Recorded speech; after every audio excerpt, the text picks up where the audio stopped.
Record. Okay, I'm recording now.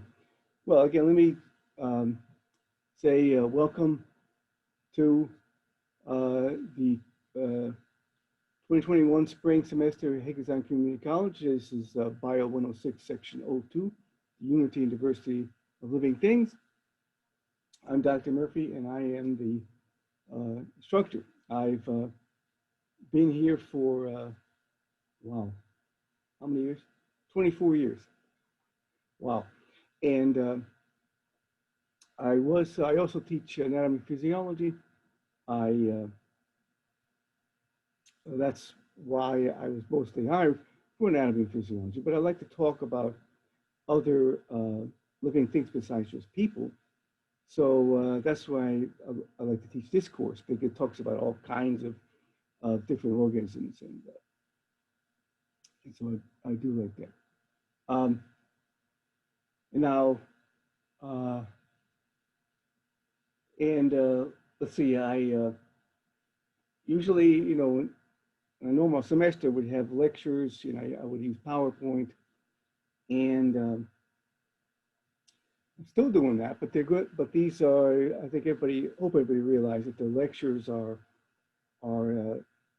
videos that I make, and I share my screen with you with the PowerPoint right there, and I go through the PowerPoint, and I talk about the stuff in the particular chapters. The PowerPoints are, I get a couple of people in the PowerPoints are available in D2L, and I go, and the video lectures are in YouTube, the YouTube site. There's ones for this class, there's ones for the A&P class also, which is Bio 203. You could just ignore those.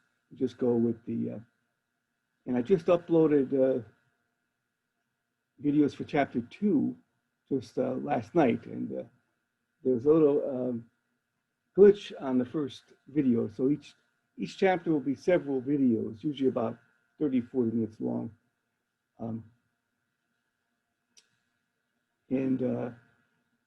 How do I close the chat? Okay. And then the exams are going to be online also. They're just the multiple choice, 25 multiple choice questions. And you're going to be able to have 2 attempts on them. And you have to take it with something called Proctor Track. I don't know whether you've done Proctor Track before, but that's provides at least some exam security while you're at home taking an online exam. So I can make sure that you're not cheating. So Big Brother will be watching. You'll be videotaped. You need a webcam to do that. If you don't have a webcam, you have to come to campus and take it at the testing center with a webcam. And you have to take this onboarding quiz. If you haven't had this in other courses, you have to do this onboarding quiz where you have to show your face, and you got to show an ID, and then so it's like facial recognition, and to make sure that you are who you say you are. And so if you're not sure about this, there's a student manual that should be available in the content area of D2L that you can download and read the things you can and can't do when you're taking an exam with Proctor Track. Suffice it to say, you need to look directly at the screen. You can't turn away from the screen. You can't leave. You can't have somebody in the background. If you do things like that, you get these flags, these red flags, and then I get to look at the red flags and determine whether it was a serious violation or not, or just something you happen to look away a little bit, and it's no big deal.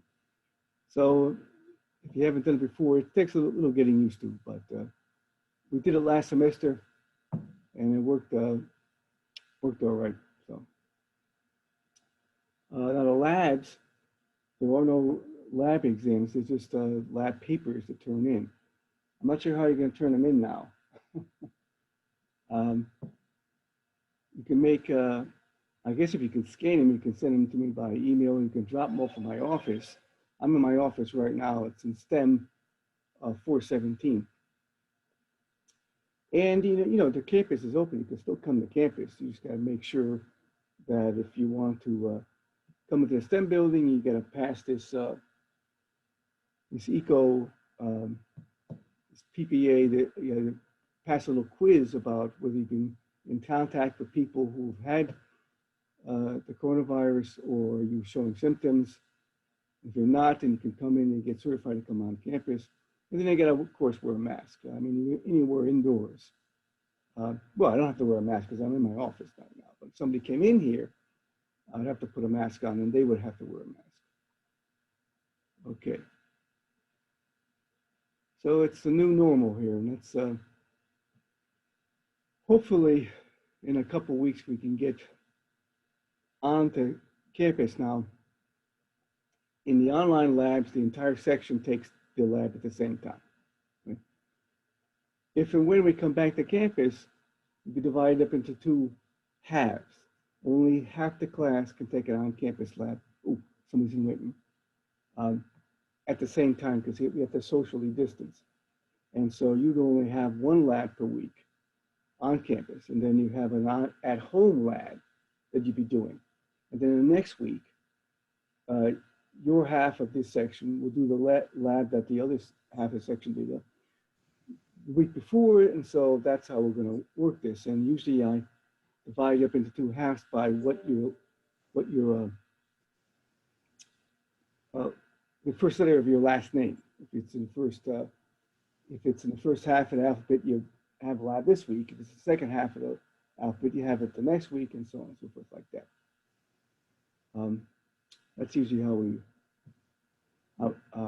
we did it last semester, and it worked out. It worked out fine.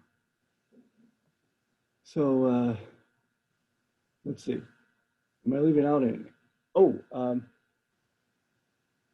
maybe you need to get at the Mastering Biology website. One other kind of assessment. So we have the lecture exams. We got the lab papers that I correct and give you a grade on, and that goes into your D2L L site. So we have, remember, you have a D2L lecture site and a D2L lab site, and then we have the Mastering Biology. There are homework assignments in Mastering Biology, and that's what, of course, the ebook is. And this is where the virtual source thing is, that you bought access to the site, and there's going to be an assignment for each chapter. You don't have to do the entire thing to get full credit for it, but it's really good if you answer these questions and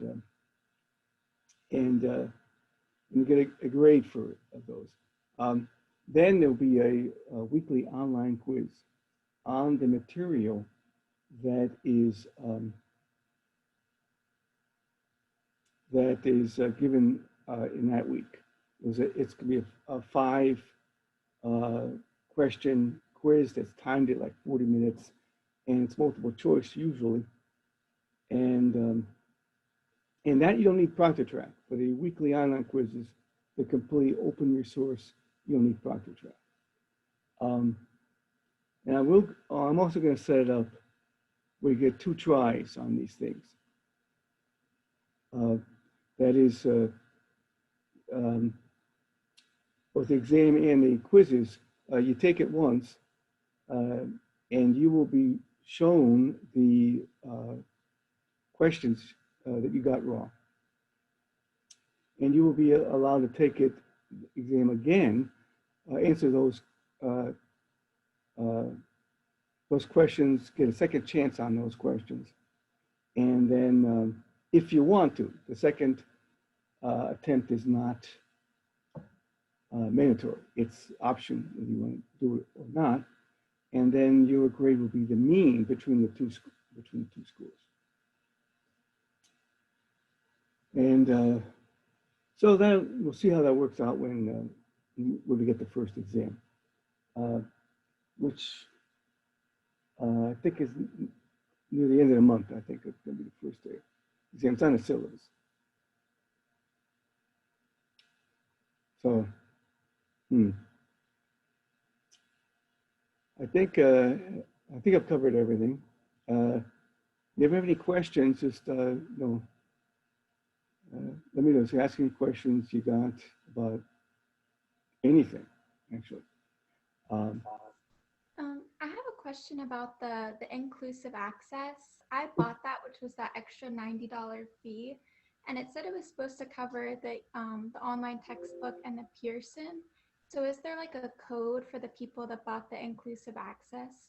Could you speak up a little bit? I'm having trouble hearing you, but I understand you mean the access for the ebook and the stuff at the Master in Biology site, right? Yes, yeah. So I bought the inclusive access, and so it said it was supposed to cover both of those. And I went on to Pearson the other day to sign up, and was asking for like a code. So I didn't know if there was a code for the people that bought the inclusive access. They should have sent you an access code. Oh, okay, I haven't gotten anything yet. So should I probably reach out maybe to the bookstore? Yeah, they said, at least I talked to the Pearson rep in a Zoom meeting like a few weeks ago, and he said that they send you an access code in an email. So you should check your emails for something from Verba, VERBA, or Virtual Source, and should have an access code. And if not, then he said you could just email him directly and talk about your problems. So I can get, wait a minute here. So I can give you his email right here if you want to write it down. Yeah, that would be great. Thank you. It's Joseph, spelled traditionally Joseph, dot. And this is an unusual last name. So I sort of Pfistner. I'm sure it's pronounced Fistner, and the P is silent. And that's at Pearson.com. Okay, thank you. Yeah. So if you don't get something, email him, and he said it was okay for students to email. So he gave his email address. So does anybody else have any problems with anything?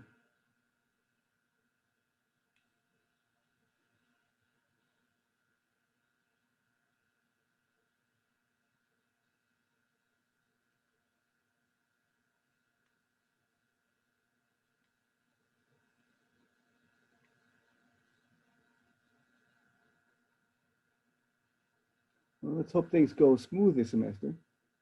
We'll see in these odd times.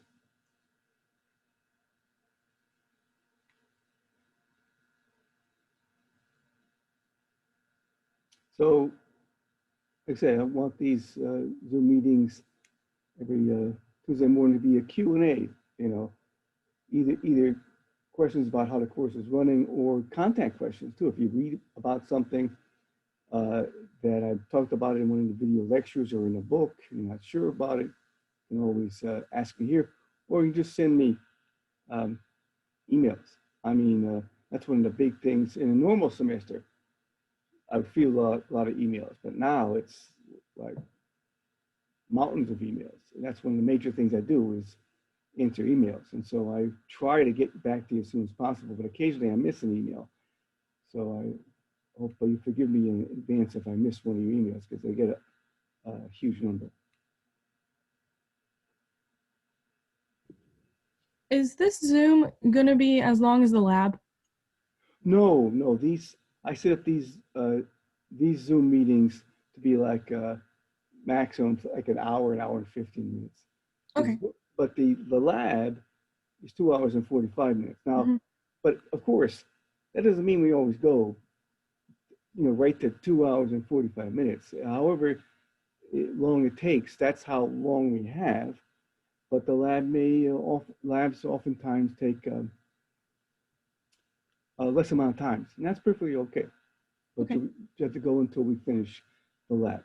And yes, every Tuesday, I'm going to have this Zoom meeting for this section.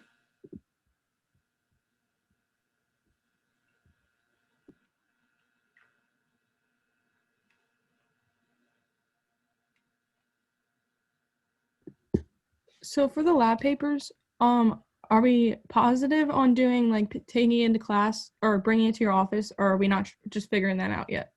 Well, here's the thing: how do you get the papers to me so I can uh, grade them? Well, maybe in the beginning with this experimental design, as long as you, um, yeah, yeah, I think we could just discuss once you've designed your experiment. Um, then we can just come on and talk to me about it. And what did you do? What did you say? Or there's certain uh, blanks to fill out about what your controls are and how you actually how would you conduct the experiment. And that would probably just I could just take attendance and know that you worked with the group and you came together and it looks good. And then I'll just mark it down for 25 points. Each lab is worth 25 points. Um, or you could, if you have a scanner, if you have some, um, uh, and only one paper has to be turned in per group. Everybody doesn't have to turn it in. Um, so it's like a group activity. Um, you can in later labs, if you could scan it somehow, and if you can scan it, you can send it make an electronic copy of it. You can send it to me as an attachment to an email. Or if not, like I said, if you're on campus, you can come by my office, and even if I'm not here, I got a plastic slot outside the door, and students just put papers in there for me to pick up and correct. So you can do that. So there's various ways we can work around this. Okay.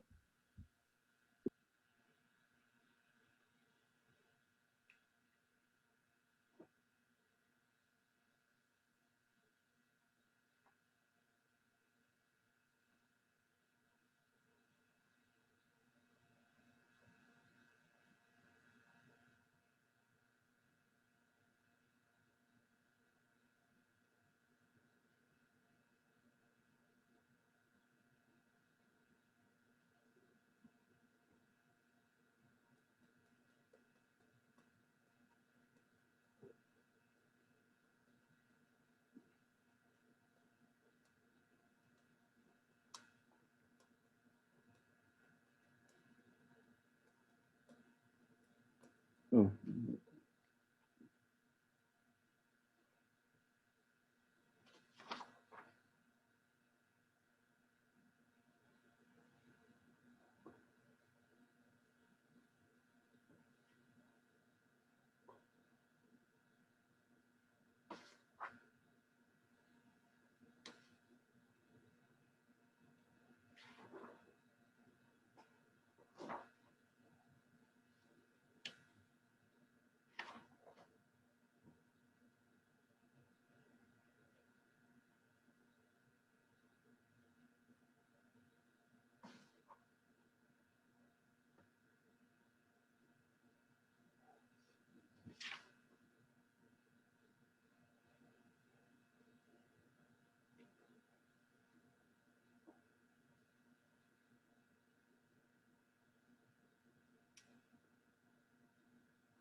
this is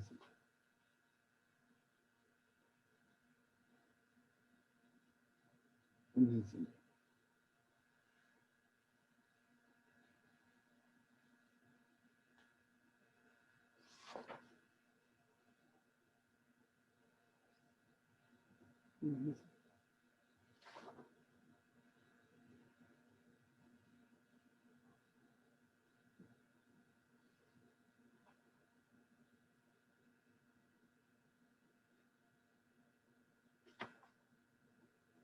Oh, that's right.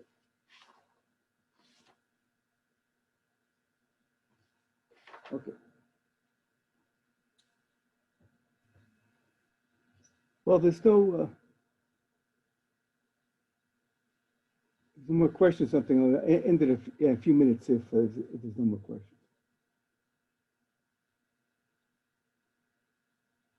Like I said, this just goes as long as we need to.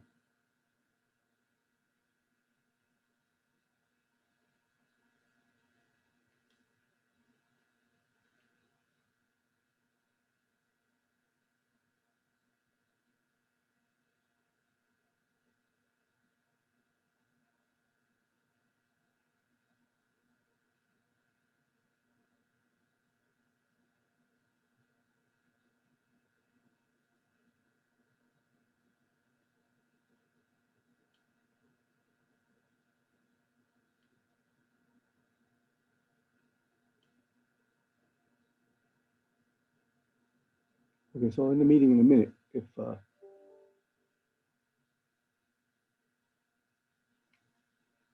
there's no more questions. I have a question about the Thursday meeting. Okay. Is everyone supposed to come to that? Well, yeah, it would be nice because I don't know how I can give you, if you want the points for the lab, the labs are worth 25 points. And so if you're not in that Zoom meeting, you obviously didn't do the lab, and I can't give you 25 points for doing nothing. So those are kind of mandatory if you want to get the points. Now these Q&A meetings every Tuesday is not going to be mandatory, just whether you need to ask me some questions or not. Okay, and the lab has to be done before we get to Thursday? Or are you giving us the instructions on Thursday? Oh, well, if you go to the content area, there should be a document. As a matter of fact, let me do that. Let me make sure it's, okay, here we go. Okay, in the content area, and I go to, where is it?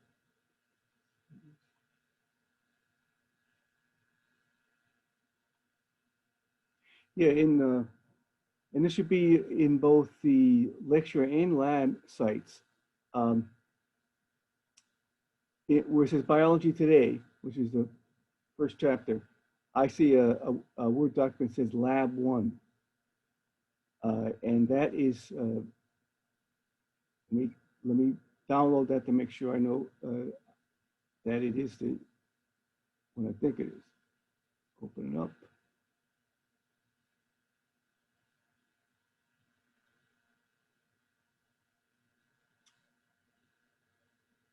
Here it is. As a matter of fact, I can show it to you. Let me share my screen with you. This is something let's put that down and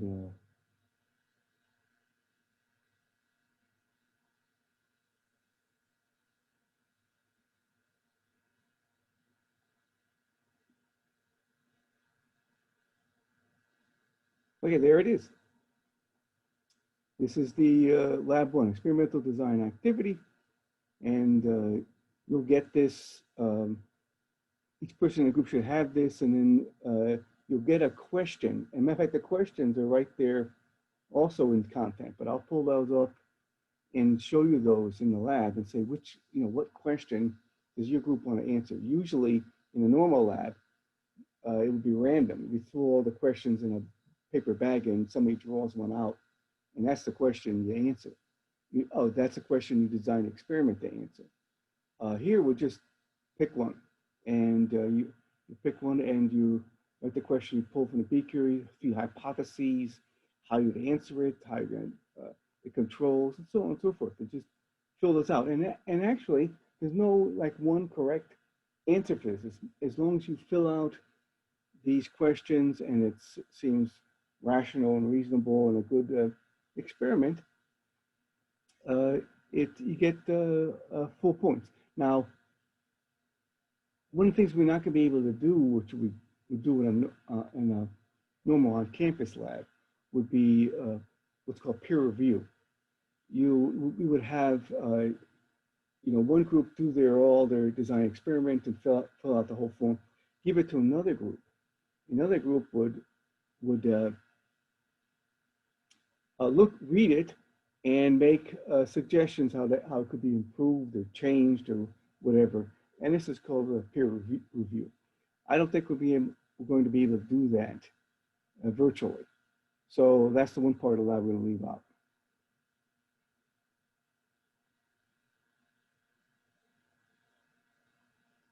All right, so is that, and like I said, when the lab starts, I'm going to explain the whole thing, what we're doing and everything again.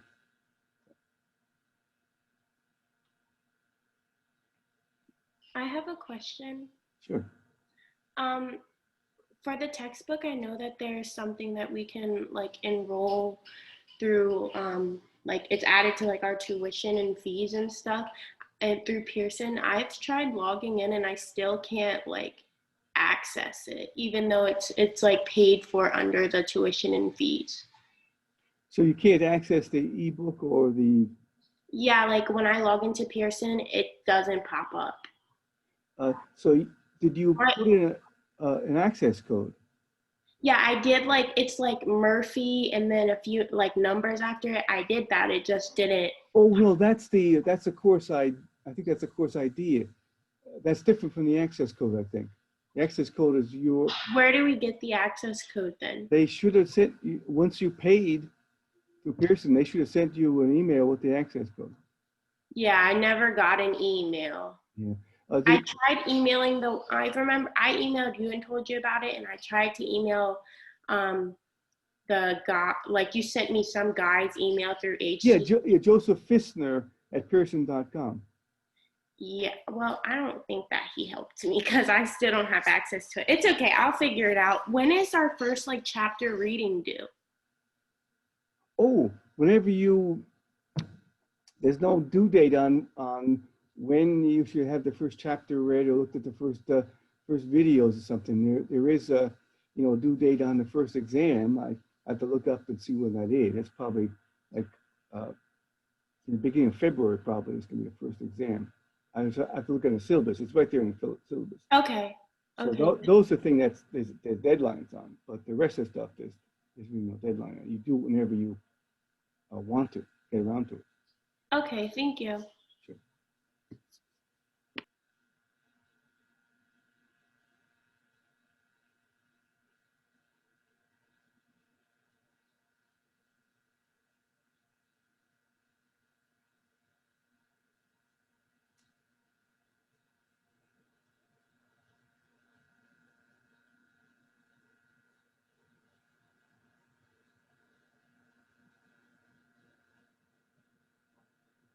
Mm-hmm.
Okay, so I'm going to end the meeting. So we have this again if there's no other questions. And I have recorded this, and these recordings will also be put, if you want to look at it again, in YouTube. So it'll be section 02 Zoom meeting and you should be able to download it and view it again if you want in YouTube. And if you have a question that once we close the meeting and you just remember to, you got a question, like I said, just email me. I'll try to get back to you as soon as possible.